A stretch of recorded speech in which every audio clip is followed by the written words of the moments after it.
lang kami. Marami pang pagkain dito. Ang sasarap! Tara, kumain muna tayo bago maglaro. Sandali lang, hintayin niyo ako. Tara na at maglaro. Tara, laro na tayo.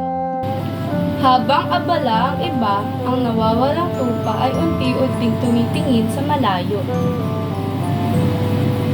Ang pastol ay nagbibilang ng tupa.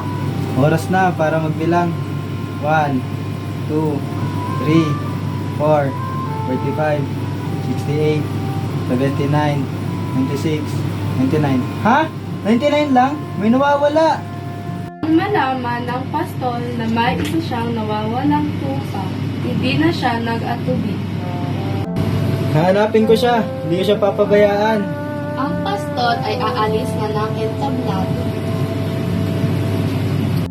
Ang tahimik dito. Ngayon ko lang naramdaman na ang layo ko na. Pastol, mga kaibigan. Walang tupa! Nasaan ka? Sandali! Iyan bye! Pastol, nandito po ako. Ay, salamat! Natagpuan kita! Halika, uwi na tayo.